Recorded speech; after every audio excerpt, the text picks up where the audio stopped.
Sveiki visi, aš esu Raminta Girtavičiūtė, advokatų profesinės bendrijos Motiekai ir Rudzevičius teisininkė ir šiandieną aš su jumis pakalbėsiu apie duomenų perdavimą už ES ribų ir kaip užtikrinti duomenų apsaugą trečiosiose šalyse. Taigi šiandieną aptarsime tai, kas apskritai yra laikoma duomenų perdavimu, apie tai, kokie gali būti duomenų perdavimo mechanizmai, tai yra duomenų perdavimas remiantis Europos komisijos sprendimu dėl tinkamumo, tuomet kokios gali būti tinkamos apsaugos priemonės. Galiausiai paanalizuosime atvejus, kai duomenis galima perduoti nukrypti leidžiančiamis nuostatomis. Ir po to aptarsime, kokios už netinkamą duomenų perdavimą gali būti paskirtos baudos.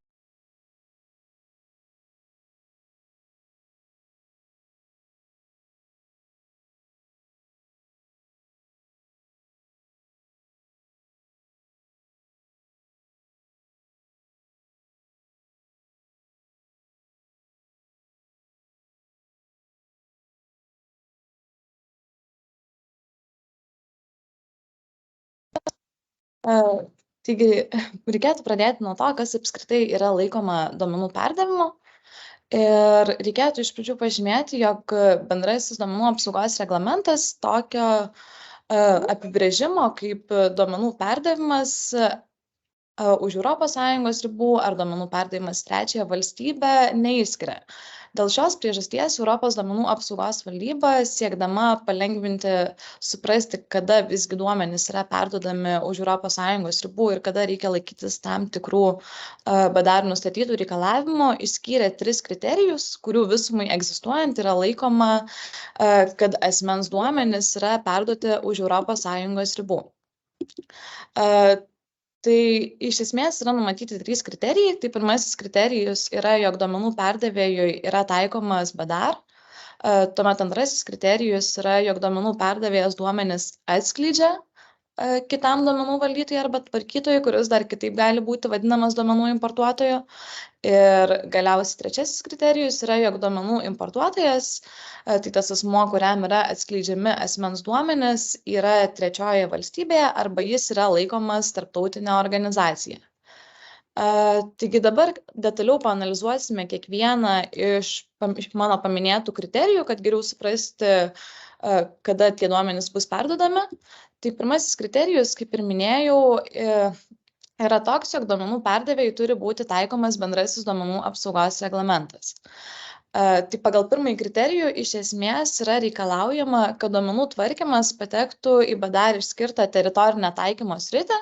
Tai yra, kad duomenų valdytojai arba duomenų tvarkytojai konkretaus duomenų tvarkymo atveju, ta prasme, egzistuotų kaip ir vienas iš 4 išskirtų aspektų.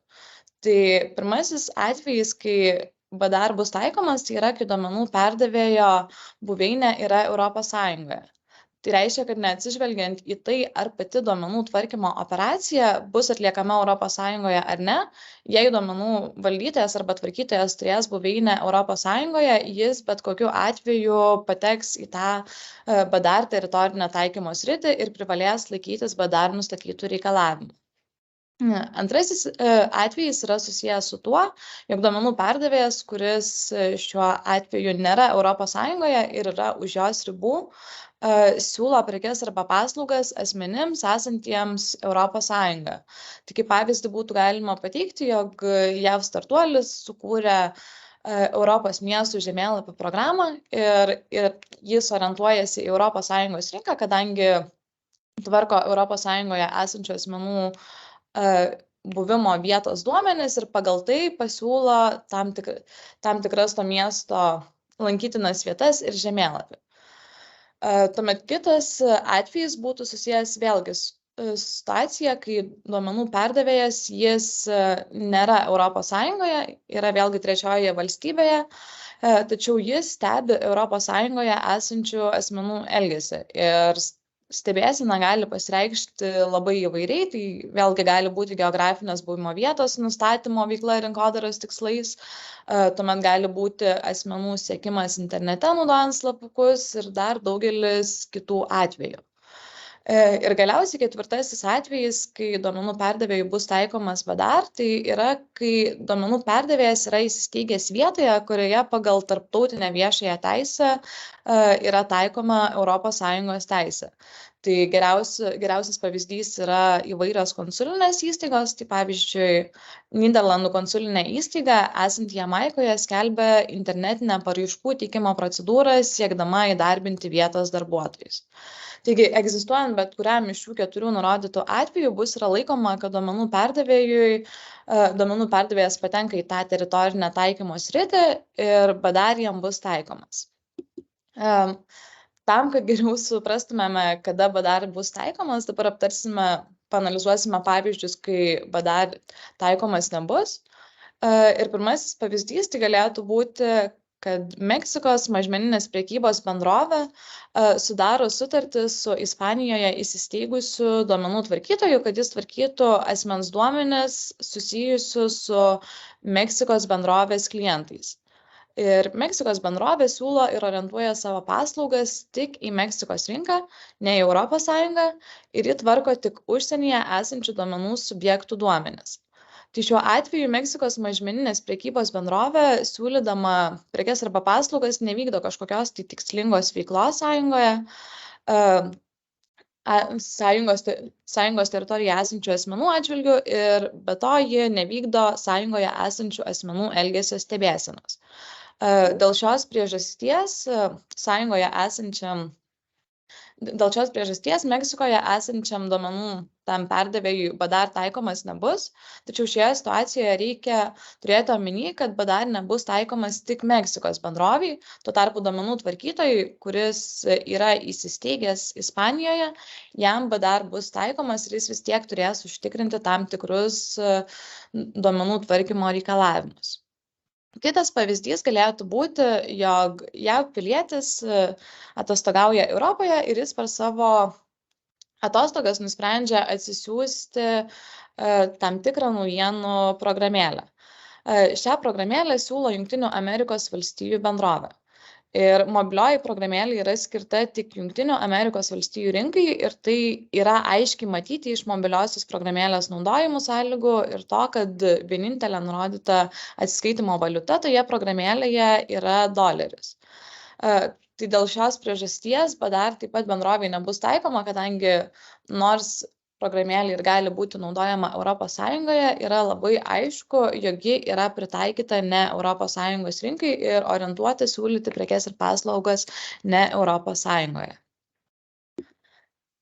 Taigi dabar vėl galime grįžti prie duomenų perdavimui taikomų kriterijų ir išanalizuoti antrąjį kriterijų, tai yra kai duomenys yra atskleidžiami kitam duomenų valdytojui arba tvarkytojui, dar kitaip vadinamam duomenų importuotojui. Tai šioje situacijoje reikėtų paminėti vėlgi, jog reglamentas tokios sąvokos kaip atskleidimas, ypač duomenų perdavimo kontekste, neišskiria. Ir atskleidimas gali pasireikšti labai įvairiai, todėl aš pateiksiu tik keletą pavyzdžių, būdų, kuriais gali būti atskleidžiami duomenys. Tai pavyzdžiui, galėtų būti paskyros sukūrimas, prieigos prie esamos paskyros teisų suteikimas, standžiojo diskų įdiegimas, reikmenos slaptažodžio suteikimas, net nuotolinė prieiga, tiesiog ekrane rodant kažkokio tai asmens duomenis, duomenų saugojimas debesijos duomenų saugykloje ir taip toliau. Tai jeigu bent kažkokiu būdu duomenų importuotojas yra supažindinamas su tais duomenimis, jau bus laikoma, kad jam duomenys buvo atskleisti. Ir galiausiai galime pereiti prie trečiojo kriterijaus. Tai yra duomenų importuotojas yra trečiojoje valstybėje arba yra laikomas tarptautinė organizacija. Tai reiškia, jog duomenų importuotojas geografiškai turi būti trečioje valstybėje arba turi būti laikomas tarptautinė organizacija ir nėra svarbu, ar tam duomenų importuotojui, kuriam yra perduodami asmens duomenys, yra taikomas reglamentas ar ne. Tai pavyzdžiui, įmonė esanti trečioje valstybėje, pavadinkime ją įmonė Z, neturi buveinės Europos Sąjungoje, tačiau teikia duomenų tvarkytojo paslaugas pagalbiniais tikslais tiek už Europos Sąjungos esantiems asmenims, tiek Europos Sąjungoje esantiems asmenims. Ir taip, tokiu būdu jį gauna prieigą prie Europos Sąjungoje saugomų duomenų. Kadangi įmonė Z yra trečiojoje valstybėje ir kadangi Europos Sąjungoje esantis duomenų valdytojai perdada tos duomenis įmonei Z, tai tuomet reikės laikytis duomenų perdavimui taikomų reikalavimų. Taigi, apibendrinant, reikėtų pažymėti, jog tas duomenų perdavimas yra tuomet, kai duomenų eksportuotojas, patenkantis į BDR teritorinę taikymo sritį, siunčia asmens duomenis arba kitaip suteikia galimybę su jais susipažinti trečiojoje valstybėje esančiam kitam duomenų valdytojui arba duomenų tvarkytojui, kuris dar kitaip yra vadinamas duomenų importuotoju. Jei yra tenkinami visi šie 3 nustatyti kriterijai, tai yra jeigu egzistuoja šių kriterijų visuma, tai tuomet yra laikoma, kad yra atliekamas duomenų perdavimas į trečiąją valstybę arba tarptautinėje organizacijai. Tokiu atveju duomenų eksportuotojas turi laikytis BDR 5 skyriuje išskirtų sąlygų, kurios numato duomenų perdavimui taikomus reikalavimus ir vykdyti duomenų perdavimą naudodamas vieną iš duomenų perdavimo mechanizmų, kurių paskirtis iš esmės yra apsaugoti asmens duomenis po to, kai jie buvo perduoti į trečiąją valstybę arba tarptautinėje organizacijai. Taigi dabar aptarsime visus egzistuojančius duomenų perdavimo mechanizmus, kurių iš esmės yra 3 ir jie yra įtvirtinti pagal hierarchinę struktūrą. Tai iš esmės reikia iš pradžių taikyti pirmąjį mechanizmą, kuris yra šiuo atveju Europos komisijos sprendimas dėl tinkamumo. Jeigu toks sprendimas neegzistuoja, tuomet pereiti prie kito duomenų perdavimo mechanizmo ir galiausiai, jeigu neegzistuoja dar tas kitas duomenų perdavimo mechanizmas, tai tuomet reikia pereiti prie dar kito. Tačiau tai aptarsime vėliau ir dabar paanalizuosime, kas yra tas Europos komisijos sprendimas dėl tinkamumo ir kadagi jis taikomas. Taigi, Europos komisijos sprendimas dėl tinkamumo yra priimamas tuomet, kai Europos komisija nusprendė, kad atitinkama trečioji valstybė, teritorija, vienas ar daugiau nurodytų sektorių tam tikroje trečioje valstybėje arba atitinkama tarptautinė organizacija užtikrina tinkamo lygio apsaugą. Tokiu atveju duomenų perdavimui kažkokio tai specialaus leidimo nereikia ir kai egzistuoja toks sprendimas, tai iš esmės asmens duomenys yra perduodami taip pat lyg jie būtų perduodami Europos Sąjungoje. Tai yra kažkokios tai apsaugos priemonės turi būti taikomos, tačiau nereikia remtis duomenų perdavimo mechanizmais. Ir prieš priimant sprendimą dėl tinkamumo, tai Europos komisija vertina tokius aspektus kaip teisinės valstybės principą, pagarbą žmogaus teisėms ir pagrindiniams laisvėms, atitinkamus teisės aktus, duomenų apsaugos taisyklės trečioje valstybėje ir daugelį kitų aspektų. Ir galiausiai, jeigu nusprendžia, kad atitinkama trečioji valstybė visus tuos aspektus atitinka ir kad su jie viskas yra tvarkoje ir duomenys ten yra laikomi saugiai, yra priimamas sprendimas dėl tinkamumo. Tie sprendimai dėl tinkamumo yra skelbiami Europos komisijos interneto svetainėje. Šiuo metu galite pamatyti valstybės ar tam tikras teritorijas ar sektorius, dėl kurių yra priimti sprendimai dėl tinkamumo. Tai būtų Andora, Argentina, Kanados komercinės organizacijos, Farerų salos, Guernsey, Izraelis, Meno sala, Japonija, Džersis, Naujoji Zelandija, Korėjos Respublika, Šveicarija, Jungtinė karalystė, JAV komercinės organizacijos ir Urugvajus. Tai kaip galite pamatyti, tokių sprendimų nėra palyginus daug, tačiau jeigu jie egzistuoja, tai iš esmės duomenų perdavėjui yra labai palengvinamas procesas, kadangi jam kažkokių tai papildomų daugiau priemonių imtis nebereikia. Vis dėlto dažnai egzistuoja toks kaip ir klaidingas požiūris, kuris yra tik iš dalies tiesa, jog kai yra priimtas sprendimas dėl tinkamumo, duomenų perdavėjui nieko daryti nebereikia. Tai požiūris yra tam tikra prasme klaidingas, kadangi įmonės vis tiek privalo stebėti, ar tie Europos komisijos priimti sprendimo tinkamumai vis dar galioja, ar jie nebuvo atšaukti ir ar niekas dėl to nepasikeitė. Tai būtų tiek apie Europos komisijos sprendimus dėl tinkamumo ir dabar galime prieiti prie sekančio duomenų perdavimo mechanizmo, tai būtų tinkamos apsaugos priemonės. Tai tinkamų apsaugos priemonių sąrašas yra ganėtinai ilgas ir jų yra net 8.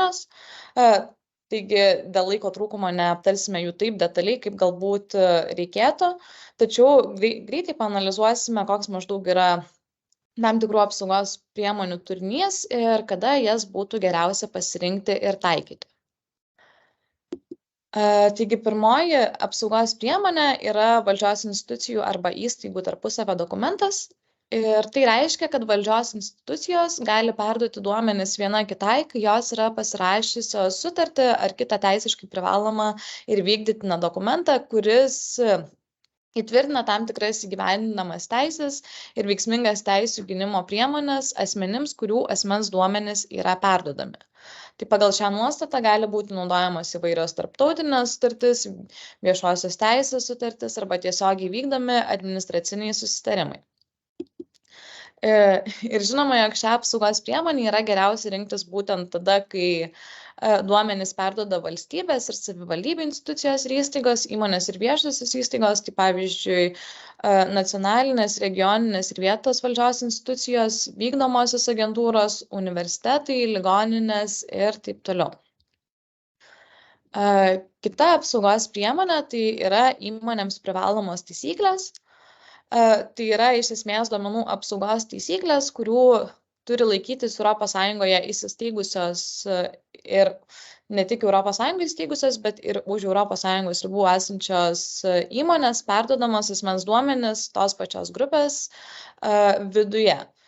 Tai šios taisyklės turi būti teisiškai privalomos ir taikomos kiekvienam įmonių grupės nariui, tai kaip ir minėjau, ne tik ES esančiams įmonėms, tačiau ir už ES ribų esančiams įmonėms. Šis privalomas taisyklės turi patvirtinti priežiūros institucija, kuriai turi būti pateikiamas prašymas, įmoniai privalomų taisyklių projektas, papildomi dokumentai, kurie pagrįstų, kaip tam tikra įmonė ar ta įmonių grupė šių taisyklių laikysis. Ir šią apsaugos priemonę iš esmės geriausia yra rinktis, kai egzistuoja tam tikra aplinkybių visuma, tai kai įmonė priklauso įmonių grupiai ir šiuo atveju yra itin svarbu turėti omenyje, jog turi būti kaip ir atskiri juridiniai vienetai. Už ES ribų tos įmonės jos negali būti filialai, atstovybės ir taip toliau. Tuomet kitas aspektas yra, jog asmens duomenys bent jau turėtų dažnai būti perduodami įmonių grupės viduje. Tai reiškia, kad tai neturėtų būti vien tik vienkartinis perdavimas. Ir galiausiai dalis įmonių grupiai priklausančių įmonių turėtų būti trečiojoje valstybėje. Jeigu yra, pavyzdžiui, tik viena ta įmonė trečioje valstybėje, tuomet reikėtų apsvarstyti, ar tai tikrai yra pati efektyviausia priemonė perduoti asmens duomenis, tačiau tai bet kokiu atveju galėtų būti suprantama kaip geroji praktika ir tinkamas duomenų perdavimo būdas. Kita apsaugos priemonė, kuri yra populiariausia ir dažniausiai naudojama praktikoje ir jeigu neklystu, ją yra pasirinkę virš 80%, gal netgi daugiau duomenų perdavėjų, kai yra perduodami asmens duomenis, tai yra standartinės duomenų apsaugos sąlygos. Šias sąlygas gali patvirtinti tiek Europos komisija, tiek priežiūros institucija ir tai iš esmės yra suprantama kaip dvi atskiros apsaugos priemonės, kadangi viena iš jų yra Europos komisijos patvirtintos duomenų apsaugos sąlygos, o kita yra priežiūros institucijos patvirtintos standartinės duomenų apsaugos sąlygos ir jų tikslas yra tiesiog įtvirtinti sutarties šalims tam tikrus įpareigojimus, kurie padėtų laikytis BDR reikalavimų. Šiuo metu standartinės sutarčių sąlygas yra patvirtinusi tik Europos komisija, priežiūros institucija tokių standartinių sąlygų, kurių pagrindų būtų galima perduoti asmens duomenis, dar kol kas nėra patvirtinusi. Ir turbūt dar būtų svarbu paminėti, jog standartinių sutarčių sąlygų turinys negali būti keičiamas. Dėl to tai daugam ir atrodo kaip patraukli priemonė, kadangi nereikia koreguoti jų turinio ir dėl to turinio dėrėtis, bet visgi to standartinės sutarčių sąlygos gali būti įtrauktos į platesnį susitarimą. Tai pavyzdžiui, jeigu jūs sudarot paslaugų teikimo sutartį ir jūs žinote, kad jos pagrindu reikės perdavinėti asmens duomenis už ES ribų, tai tuomet galite įtraukti tas sąlygas tiesiog kaip į bendrą tą sutartį ir jomis naudotis. Taigi šią apsaugos priemonę yra geriausia rinktis, kaip ir minėjau, kai įmonė neturi daug išteklių ar noro ar laiko dėrėtis dėl atskirų sutarties sąlygų. Tai kaip ir minėjau dėl to, nes tiesiog negalima keisti sutarties sąlygų turinio, todėl jeigu kažkas ir nesutiks, tai nieko nebus galima padaryti, kadangi tam, kad apsaugos priemonė būtų tinkama, ji turi būti tokia, kokia yra. Tuomet kitas aspektas, dėl ko standartinės sutarties sąlygos yra tokios patrauklios tiems asmenims, tai dėl to, kad tai yra ganėtinai efektyvus ir greitas būdas perduoti asmens duomenis, kadangi nėra reikalingas atskiras priežiūros institucijų leidimas. Tai reiškia, kad nereikia praeiti visos procedūros, kad priežiūros institucija, tai Lietuvoje yra valstybinė duomenų apsaugos inspekcija, įvertintų, ar sąlygų turinys yra tinkamas ar ne. Visgi, nors ši duomenų perdavimo priemonė, kaip ir minėjau, yra pati populiariausia ir daugam atrodytų kaip ir pati lengviausia, bet dėja po ES teisingumo teismo priimto šiam sprendimo duomenų perdavėjui buvo sukurta ganėtinai daug pareigų, apie kurias iš esmės asmenys labai dažnai pamiršta ir jų neįvertina, dėl to yra skiriamos įvairios baudos ir įvyksta pažeidimai. Tai yra duomenų perdavėjo pareiga atlikti valstybės, į kurią yra perduodami asmens duomenis teisinės aplinkos vertinimą, tai pavyzdžiui, įvertinti, ar trečiojoje valstybėje egzistuojantis ir priimti teisės aktai daro kažkokį tai poveikį duomenų apsaugai, ta prasme, ar nebus reikalavimo, pavyzdžiui, atskleisti duomenis teisėsaugos institucijoms ir panašiai. Tuomet to atlikto vertinimo pagrindu duomenų perdavėjas turi nustatyti duomenų perdavimo rizikos lygį. Tai yra įvertinti, ar duomenys gali būti perduodami saugiai, ar visgi jiems kyla tam tikra rizika. Ir galiausiai, jeigu yra nustatyta, kad duomenims duomenų saugumui kyla rizika, tai tuomet duomenų perdavėjas turi įgyvendinti papildomas apsaugos priemonės, kurios ištaisytų tuos nustatytus duomenų perdavėjo trūkumus. Ir šioje situacijoje turbūt yra labai svarbu paminėti, kad tai reiškia, kad duomenų perdavėjas turėtų su tuo duomenų importuotoju labai glaudžiai bendradarbiauti, kad iš tikrųjų tie duomenys būtų perduodami saugiai ir duomenų perdavėjas turėtų apklausti duomenų importuotojo, kad tiesiog jis papasakotų, kokia yra maždaug ta situacija dėl duomenų apsaugos klausimų trečiojoje valstybėje. Tai kad apibūdintų gavėjo šalies įstatymus, praktiką, kad ypač detaliai paanalizuotų, kokia yra ta praktika dėl duomenų atskleidimo valdžios institucijoms ar dėl duomenų steigimo prieigos ir taip toliau. Ir tuo atveju, kai yra nustatoma, jog duomenys bus tikrai perduodami saugiai ir kažkokios tai rizikos jiems nekils, tuomet bus galima perduoti asmens duomenys standartinių sutarčių sąlygų pagrindu. Kita apsaugos priemonė tai yra Elgesio kodeksas. Tai yra savanoriškų taisyklių rinkinys, kuris padeda užtikrinti duomenų apsaugos reikalavimų laikymąsi ir atskaitomybę būtent konkrečiose sektoriuose. Tai pavyzdžiui, gali būti sveikatos priežiūros sektorius. Ir šį Elgesio kodeksą vėlgi turi patvirtinti priežiūros institucija. Kol priežiūros institucija jo nepatvirtina, įmonės gali jo laikytis, tačiau tai nebus laikoma kaip tinkama apsaugos priemonė. Ir kodekso rengėjai turi sugebėti paaiškinti, kaip kodeksas prisidės prie tinkamo BDR įgyvendinimo, atsižvelgiant į įvairių su duomenų tvarkymu susijusių sektorių ypatybės. Taigi šią apsaugos priemonę yra geriausia rinktis, kai egzistuoja kelios įmonės priklausančios tam pačiam sektoriui, kurios mato, jog kažkokie tai iššūkiai tame sektoriuje perduodant asmens duomenis egzistuoja ir kurios supranta, kaip galėtų įveikti kartu tuos iššūkius ir jos tiesiog kartu susijungia ir nusprendžia, kad mes norim perduoti saugiai duomenis ir mes pasirinksime Elgesio kodeksą ir tokiu atveju kažkaip tai tuos iššūkius įveiksime kartu. Tuomet taip pat reikėtų pažymėti, kad sektorius turėtų išsiskirti kažkokiais tai tam tikrais duomenų tvarkymo ypatumais. Tai kaip ir minėjau, kad tiesiog egzistuotų kažkokie tie iššūkiai, kadangi Elgesio kodeksas ir yra būtent orientuotas į sektorių kažkokias tai problemas ir jo siekis yra padėti kuo lengviau perduoti asmens duomenis būtent to sektorio atstovams. Kita apsaugos priemonė yra sertifikavimo mechanizmas. Tai yra kaip ir toks rašytinis patikinimas, sertifikatas, kad įmonė vykdydama duomenų tvarkymo operacijas laikosi BDR reikalavimų. Tai šiuos sertifikatus gali suteikti akredituotos sertifikavimo įstaigos arba priežiūros institucija, kaip ir minėjau, Lietuvoje tai būtų valstybinė duomenų apsaugos inspekcija. Ir šiuo metu reikėtų pažymėti, jog Lietuvoje dar nėra nei akredituotų sertifikavimo įstaigų, nei apskritai patvirtinta kažkokių tai sertifikavimo kriterijų, todėl iš esmės praktikoje ši apsaugos priemonė dar net negali būti taikoma.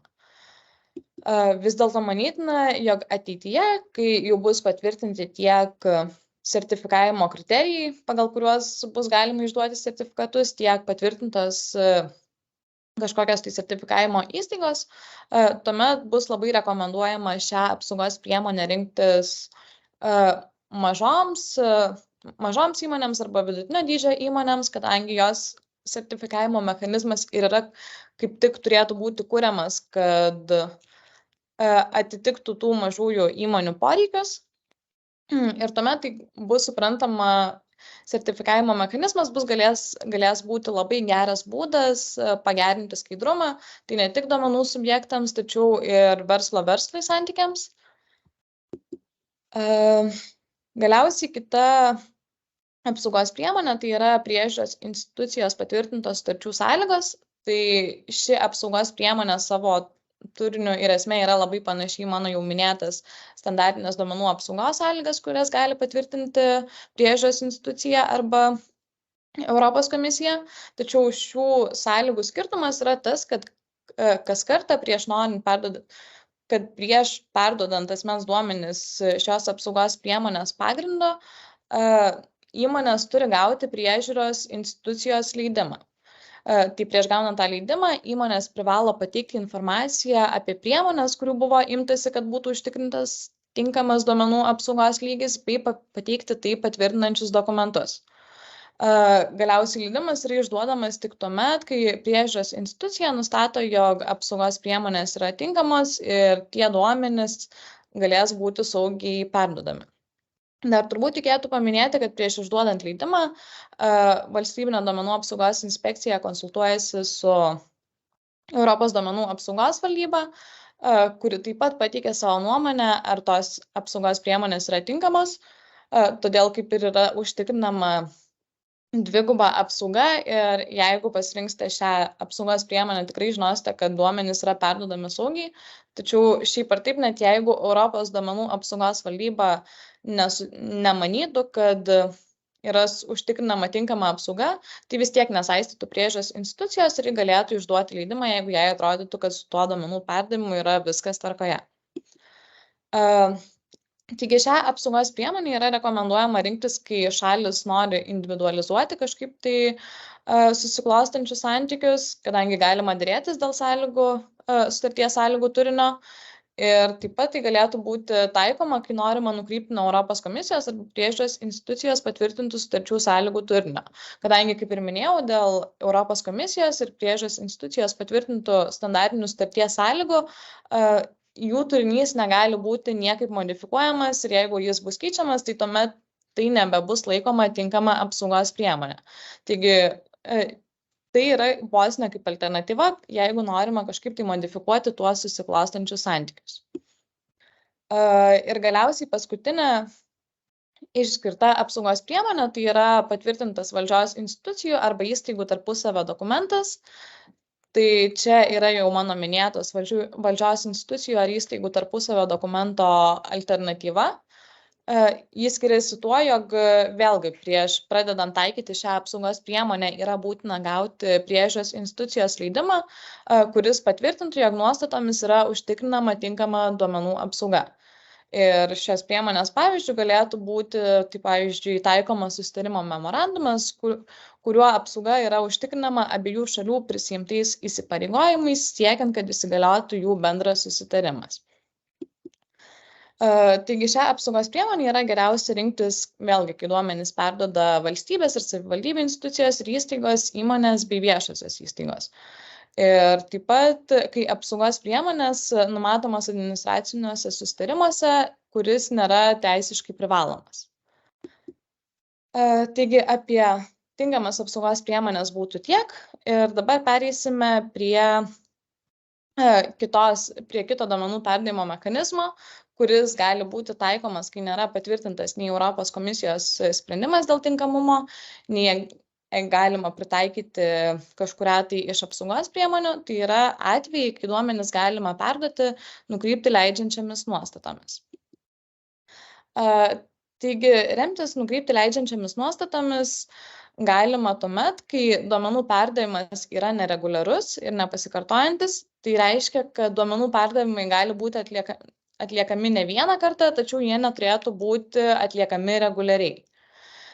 Ir taip pat turi būtinai egzistuoti kita sąlyga, tai yra, kad duomenų perdavimas turi būti būtinas konkrečiam taikytinas nukrypti leidžiančias nuostatas tikslui pasiekti. Šiuo atveju dar yra labai svarbu prisiminti, jog nukrypti leidžiančias nuostatas jos turi būti aiškinamos itin siaurai, kad išimtis netaptų taisykle. Ir dabar paanalizuosime kiekvieną iš nukrypti leidžiančių nuostatų. Tai yra pirmoji nuostata, jog duomenų subjektas davė aišku ir informuotą sutikimą.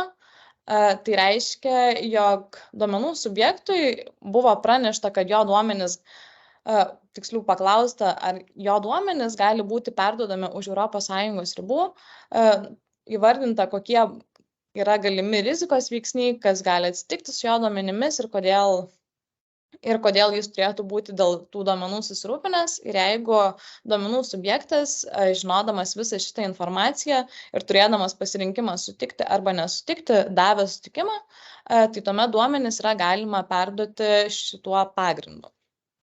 Tuomet kitas pagrindas yra, jog duomenis yra būtina perduoti duomenų valdytojo ir duomenų subjekto sutarties sudarimui ir vykdymui. Tai pavyzdžiui, ES įsisteigęs bankas perduoda duomenis trečioje valstybėje esančiam bankui, dėl to, nes ES esantis bankas yra sudaręs su klientų paslaugų teikimo sutartį, kurios pagrindu jis privalo perduoti tuos duomenis, kad galėtų tas klientas atlikti tam tikrus tarptautinius mokėjimus. Tuomet kitas atvejis yra, kai duomenis yra būtina perduoti tam, kad duomenų subjektų interesais būtų sudaryta ir įvykdyta duomenų valdytojo ir trečiojo asmens sutartis. Tai šitas atvejis skamba ganėtinai panašiai į mano jau anksčiau minėtą atvejį, kad yra sutartis tarp duomenų valdytojo ir duomenų subjekto, tačiau šiuo atveju yra svarbu pažymėti ir atkreipti dėmesį, kad čia šitą mano minimam atveju sutartis yra sudaroma ne tarp duomenų subjekto ir duomenų perdavėjo, bet tarp duomenų perdavėjo ir trečiojo asmens. Tai pavyzdžiui, kelionių agentūra perduoda savo klientų duomenis už ES ribų esančiam viešbučiui. Tai čia pavyzdžiui būtų sutartis sudaryta su kelionių agentūra sudaro sutartį su už ES ribų esančių viešbučio, tačiau ta sutartis yra sudaroma duomenų subjekto interesais, kad jis tiesiog turėtų kur apsistoti, kai bus toje trečioje valstybėje. Tuomet kitas atvejis yra, kai perdavimas yra būtinas dėl svarbių viešo intereso priežasčių. Tai viešasis interesas gali būti labai įvairus, tai gali būti pavyzdžiui pinigų plovimo prevencija, teroristų finansavimo prevencija ir panašiai. Tuomet kita nuostata yra, jog duomenys turi būti perduodami siekiant pareikšti, vykdyti arba ginti teisinius reikalavimus. Tai Pavyzdžiui, kaip to pavyzdys galėtų būti trečiojoje šalyje vykstantis tyrimas dėl kartelinio susitarimo, kurio pagrindu kažkuri tai ES esanti valstybė privalo perduoti tuos asmens duomenis. Tuomet kitas atvejis yra, kai perdavimas yra būtinas siekiant apsaugoti gyvybinius interesus. Tai pavyzdžiui, asmuo atostogaujantis trečiojoje valstybėje praranda sąmonę ir jį paguldo į ligoninę, tas asmuo neatsigauna ir tam, kad jam būtų suteikta kuo profesionalesnė pagalba, yra būtina kreiptis į to asmens ES esantį gydytoją. Taigi jis iš karto perduoda tuos asmens duomenis ir tuomet yra siekiama jam kuo greičiau padėti ir apginti jo gyvybinius interesus. Galiausiai kitas atvejis yra, kai duomenys yra perduodami iš teisės aktų įsteigto registro, kuris yra skirtas naudoti arba visuomeniai, arba teisėtų interesų turintiems asmenims. Tai tiek būtų apie nukrypti leidžiančias nuostatas ir tuomet yra dar viena tokia kaip ir visiškai kraštutinė apsaugos priemonė, kuri realiai gali būti taikoma tik tuomet, kai ne viena iš priemonių, mano jau paminėtų, tai yra Europos komisijos sprendimas dėl tinkamos apsaugos priemonės ir nukrypti leidžiančias nuostatas neegzistuoja. Tai yra duomenų perdavimas teisėtų interesų pagrindu. Tai šis duomenų perdavimas gali būti tik tam tikromis konkrečiamis ir aiškiai nurodytomis sąlygomis, jeigu tai yra būtina įtikinamų teisėtų interesų tikslais. Tai, kaip ir minėjau, čia yra visiškai kraštutinė duomenų apsaugos priemonė, kuri gali būti taikoma tik visiškai išimtinais atvejais. Ir dar mačiau, kad gavau klausimą, tai turbūt pristatymo pradžioje nepaminėjau, bet į klausimus pasitengsiu atsakyti pristatymo gale, kiek liks laiko, o jeigu nespėsiu atsakyti, tai tuomet drąsiai man galite rašyti į mano LinkedIn paskyrą arba į mano paštą ir aš tuomet jums atsakysiu. Tai tuomet grįžtant prie duomenų perdavimo teisėtų interesų pagrindo, tai yra nustatomi tam tikri reikalavimai, kurie vėlgi turi egzistuoti tų reikalavimų visuma ir tik tuomet asmens duomenis bus galima perduoti teisėtų interesų pagrindu. Tai pirmasis reikalavimas yra tas, jog, kaip ir minėjau, negali būti taikomi jokie kiti duomenų perdavimo mechanizmai. Tuomet kitas aspektas yra, jog turi būti siekiama apginti įtikinamus duomenų valdytojo interesus ir tai, kas yra laikoma tais įtikinamais duomenų valdytojo interesais, kaip ir informacijos nėra pateikiama ir kas kartą yra sprendžiama individualiai. Tai pavyzdžiui, gali būti, nežinau, kad įmonė saugumo pažeidimo atveju yra priversta kažkaip tai perduoti asmens duomenis, kad apsaugotų savo sistemas nuo tiesioginės kažkokios tai labai didelės žalos. Nes šioje situacijoje kaip ir tas įtikinamas interesas būtų tai, jog įmonė, jeigu neperduotų tų asmens duomenų kažkaip tai staigiai, tai pavyzdžiui, ar juos galėtų visus prarasti, ar nežinau, ar tie duomenys galėtų būti atskleisti tretiesiams asmenims, tai dėl to ji perduoda tuos asmens duomenys. Tuomet kitas aspektas yra, jog duomenų perdavimas turi būti nepasikartojantis. Tai reiškia, kad kaip ir nėra numatoma, kad tai gali vykti tik vieną kartą, tačiau jeigu duomenys perduosite teisėtų interesų pagrindų reguliariai, tai nebus laikoma kaip ir saugiu duomenų perdavimo būdu. Galiausiai duomenų valdytojo interesai turi būti viršesni už duomenų subjektų teisės ir laisvės. Tai šiuo atveju vėlgi turėtų būti atliekamas teisėtų interesų vertinimo testas, kuris padėtų nustatyti tą, ar tie duomenų valdytojo interesai yra viršesni ar ne. Kitas aspektas yra, jog duomenų perdavimas turi būti susijęs su ribotų duomenų subjektų skaičiumi. Tai savoka, kas yra tas ribotas skaičius, nėra pateikiama ir tai turėtų būti vertinama kas kartą individualiai. Galiausiai turi būti užtikrinamos vis tiek kažkokios tai apsaugos priemonės, kurios padėtų ar pavyzdžiui perduotus asmens duomenis kuo greičiau sunaikinti ar anonimizuoti ir panašiai. Ir tuomet turi būti informuojama tiek priežiūros institucija, tiek duomenų subjektas. Taigi dabar aptarsime už netinkamą duomenų perdavimą paskirtas baudas ir ko iš jų būtų galima pasimokyti. Tai Didžiausia per visą BDR gyvavimo istoriją paskirta bauda buvo paskirta būtent už netinkamą duomenų perdavimą. Tai bauda paskirta Meta Platforms ir jiems buvo paskirta 1,2 milijardų eurų bauda. Bauda buvo paskirta dėl to, nes bendrovė reguliariai perduodavo savo naudotojų asmens duomenis į JAV ir svarbu pažymėti, jog bendrovė iš esmės taikė vieną iš nurodytų apsaugos priemonių, tai buvo standartinės sutarčių sąlygos, tačiau priežiūros institucija nustatė, jog bendrovė vis tiek netaikė kažkokių tai papildomų apsaugos priemonių, kadangi, kaip ir minėjau, reikia vis tiek įvertinti duomenų saugumo bet kokias tai rizikas ir jeigu yra kažkokia tai rizika nustatyta, tai tuomet yra būtina taikyti papildomas apsaugos priemonės, kurios tą riziką panaikintų. Antroji bauda paskirta Vodafone, tai jiems buvo paskirta 8,15 milijonų eurų bauda. Bauda paskirta dėl to, nes nuo 2018 metų priežiūros institucija gavo netgi 191 skundą dėl bendrovės atliekamo duomenų tvarkymo. Ir bauda buvo paskirta, įskaitant, bet neapsiribojant už tai, kad bendrovė perdavinėjo duomenis į trečiąją šalį, tai šiuo atveju į Peru. Ir buvo nustatyta, jog bendrovė perduodanti asmens duomenis kaip ir neužtikrino, jog jos pasitelkti duomenų tvarkytojai užtikrintų tinkamas apsaugos priemonės, siunčiant tiesioginės rinkodaros pranešimus tos bendrovės klientams.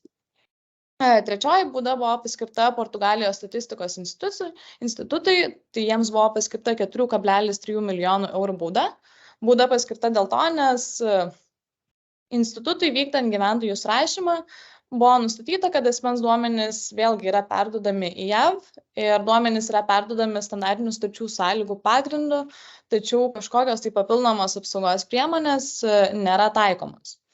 Ir galiausiai taip pat buvo nustatyta, kad bendrovė pasitelkdama pagalbinius duomenų tvarkytojus neužtikrino tinkamo duomenų apsaugos lygio.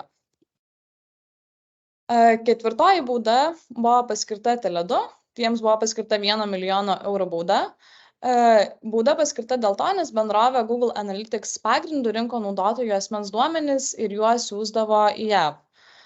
Šie duomenys buvo perduodami vėlgi standartinių sutarties sąlygų pagrindu ir priežiūros institucija nustatė, jog bendrovė privalėjo taikyti kažkokias tai papildomas apsaugos priemonės, tačiau tų priemonių vėlgi nebuvo imtasi.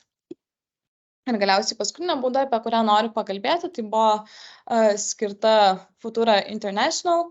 Jiems buvo paskirta 500 milijonų eurų bauda. Bauda paskirta dėl to, nes priežiūros institucijai pradėjus tyrimą dėl netinkamai vykdomos tiesioginės rinkodaros buvo nustatyta, kad tą tiesioginę rinkodarą vykdo skambučių centrai esantis Šiaurės Afrikoje, tai yra trečioje valstybėje, o tinkama duomenų apsauga kaip ir nėra užtikrinama. Ir priežiūros institucija nustatė, jog bendrovė nesiėmė visiškai jokių apsaugos priemonių, todėl duomenys buvo perduodami nesaugiai. Taigi iš šių paskirtų baudų būtų galima pasimokyti ir turbūt galėjote pastebėti, jog itin dažnai baudos yra skiriamos dėl to, nes nors ir yra taikoma kažkokia tai apsaugos priemonė, nėra nustatomas duomenų perdavimo rizikos lygis ir netaikomos papildomos apsaugos priemonės. Taigi, kas kartą nustatykite duomenų perdavimo rizikos lygį, įvertinkite, ar nereikia taikyti tų papildomų apsaugos priemonių ir užtikrinkite, jog ne tik jūs taikote tas apsaugos priemonės, bet ir jūsų pasitelkti duomenų tvarkytojai ir tų duomenų tvarkytojai pasitelkti pagalbiniai duomenų tvarkytojai. Taigi galiausiai galime pereiti prie rekomendacijų. Tai rekomendacijos būtų, jog jūs privalote kas kartą sekti atliekamus duomenų perdavimus ir perduodant asmens duomenis už ES ribų, turite stebėti kiekvienos valstybės, į kurią yra perduodami asmens duomenis, duomenų apsaugos lygį. Tai yra labai svarbu, kadangi tas duomenų apsaugos lygis gali pasikeisti ir gali tiek ES teisingumo teismas nuspręsti, kad, pavyzdžiui, kažkur tai duomenys yra perduodami nesaugiai. Lygiai taip pat buvo su Junktinėmis Amerikos valstijomis, dėl to dabar ir yra skiriama itin daug baudų, kadangi buvo nustatyta, jog duomenų apsaugos lygis pasikeitė ir jis dabar nebėra vertinamas kaip labai saugus, o kažkokių tai papildomų apsaugos priemonių įmonės taip ir nesiima. Tuomet kitas mano patarimas būtų, jog atidžiai pasirinkite ir įvertinkite pasirenkamus duomenų perdavimo mechanizmus. Tai nustatykite, ar tos duomenys perduosite remiantis sprendimu dėl tinkamumo, ar taikydami tinkamas apsaugos priemonės, ar remiantis nukrypti leidžiančiamis nuostatomis. Tai tiesiog iš esmės atsižvelkite, ar yra priimtas sprendimas, jeigu tokio sprendimo nėra, pasižiūrėkite, ar galite pritaikyti kažkurią iš tinkamų apsaugos priemonių, o jeigu kažkaip tai tų tinkamų apsaugos priemonių pritaikyti nepavyksta, tai tuomet remkitės nukrypti leidžiančiamis nuostatomis. Po to jums parekomenduočiau, kad tiesiog kas kartą įvertinkite, kaip ir minėjau, kas yra labai svarbu, ar nereikia taikyti papildomų apsaugos priemonių. Tai jūs turite kas kartą patikrinti, ar trečiosios šalies teisės aktai arba teismų praktika neįtvirtina kažkokių tai reikalavimų, kurie galėtų turėti įtakos tų taikomų apsaugos priemonių veiksmingumui. Tai pavyzdžiui, ar toje trečioje valstybėje negalioja kažkokie tai teisės aktai, kurie įpareigoja bendrovės atskleisti duomenis teisėsaugos institucijoms ar kažkas tai panašaus. Galiausiai kitas mano patarimas būtų, jog esant poreikiui, jeigu yra nustatoma, kad kažkokia tai rizika kyla, taikykite tas papildomas apsaugos priemonės, analizuokite, kokias jas būtų geriausia pritaikyti, kadangi jų yra labai įvairių ir tam yra patiktos gairės, kurios pagal rizikos lygį parekomenduoja, kokias būtent apsaugos priemonės turėtumėte taikyti. Tai, pavyzdžiui, galėtų būti pseudonimizavimas, šifravimas ir panašiai.